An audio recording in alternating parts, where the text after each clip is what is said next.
My name is Elara, and this is the story of how my sister's wedding her perfect.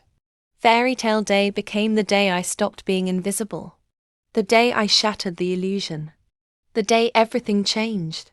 The day I chose me. Odessa and I. We've always been opposites. She was the golden child, the family jewel. From the moment we were little, she sparkled. She had that infectious laugh, that magnetic confidence, and the uncanny ability to make people adore her, even when she didn't deserve it. I was quiet, thoughtful, always watching, always listening, but rarely heard. Growing up, Odessa lived like the main character. My parents encouraged it. I remember birthdays where she blew out my candles, holidays where she opened my gifts, and family dinners where my achievements somehow turned into praise for her. When I won a scholarship, she said, "Well, that's because of your boring study habits." When I cut my hair, she said, "You look different," with that little smirk that always made me feel like shrinking. I used to believe she didn't mean to hurt me, that maybe it was just the way she was. But over time, I realized Odessa didn't just forget about me. She made it her mission to erase me. And I let her, because that's what I was taught. Don't cause problems. Don't be dramatic. Family comes first. So I swallowed it all. Every insult. Every moment I was overlooked. Every time she rolled her eyes when I spoke. I even helped her plan parts of her life while she took credit for my ideas. I was always the support act, never the star. Then came the wedding. The first time I heard she was engaged, it was through a Facebook post. No call, no text, just a perfectly posed photo of Odessa, holding up a ring that could probably pay off my student debt. I commented, "Congratulations," even though it stung. A few days later, my mom called and casually mentioned that I'd be invited. Of course, but I wasn't going to be in the bridal party. "Odessa already has her girls," she said. "Don't make this about you." I didn't argue. I've been trained not to. I bought my dress quietly, booked my hotel, took time off work I couldn't really afford. I even wrote a little toast just in case. They asked me to say something, because despite everything, a small part of me still hoped maybe Odessa had changed. Maybe she'd finally see me as something more than an afterthought. The venue was like something out of a movie. Crystal chandeliers, flower arches, everything white and gold and perfect. When I arrived, I walked in alone, smiled at the wedding planner, and asked where I was seated. She flipped through her list and said, "Elara.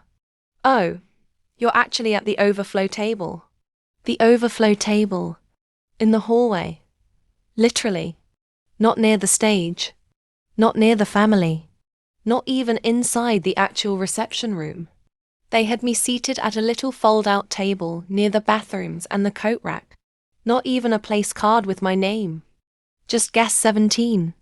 I sat there while waiters walked past me with trays I wasn't offered. I could hear Odessa's laughter through the doors, see glimpses of the party through the glass, but I wasn't part of it. At first, I pretended it didn't bother me. I told myself I'd leave early, that maybe I'd laugh about it one day. But then the toasts began. I watched through the cracked doorway as my father raised his glass and said, "To my shining star, my pride, my miracle. Odessa, you've always been the daughter I dreamed of. And today, you've made us all proud." There it was, out loud, for everyone to hear. A public reminder that I didn't matter, that I never had. That's when something inside me shifted. I walked to the bathroom to collect myself, but what I found there changed everything. One of the bridesmaids was slumped on the tiled floor, her mascara smudge, whispering to someone on the phone. I heard her say, "I feel so guilty. She doesn't deserve this wedding. If they knew what she did." She hung up and saw me standing there, our eyes locked. Maybe it was the look on my face, or maybe she just needed to talk. But she told me everything. Odessa had stolen money. A lot of it. From our aunt's medical fund. Money that was meant for chemotherapy and rent while she battled cancer. Odessa was supposed to be managing the account. Instead, she drained it and used it to pay for her wedding planner and designer dress. It didn't stop there. The bridesmaid showed me texts, screenshots, voice notes. Odessa had lied to her fiancé's family about her job told. Then she worked in luxury fashion, when she was actually unemployed, living off fake consulting gigs. And worst of all, the night before the wedding, she texted her ex, saying, "I wish it was you walking me down the aisle tomorrow." I was stunned, sick even, and then something wild happened. I laughed, not because it was funny, but because of the absurdity. The girl they shoved in the hallway me held. The truth that could burn this entire day to the ground. And I had a choice. Stay silent like always.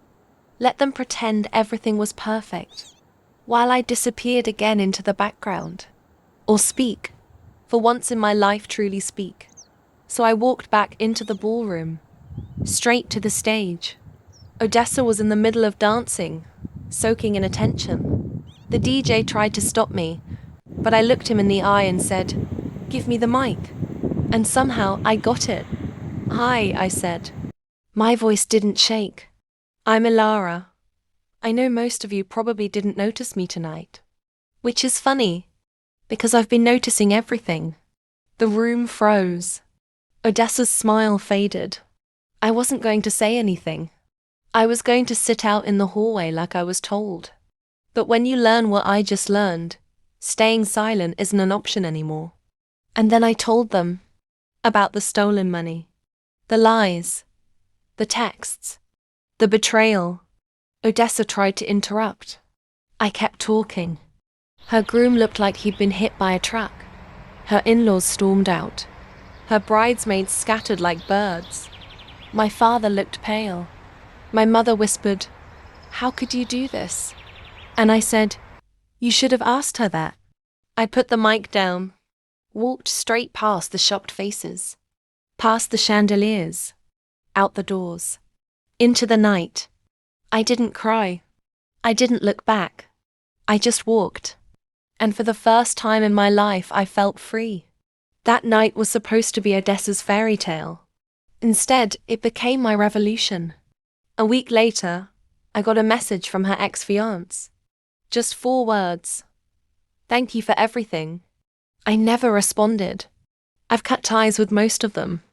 And I've rebuilt myself, slowly, on my own terms. I started this channel to tell my story and stories like it. Because people like me, the quiet ones, we carry everything. And when we finally speak, we don't just whisper. So if you're still watching, thank you. Like the video, subscribe. Share this with someone who's ever been made to feel invisible.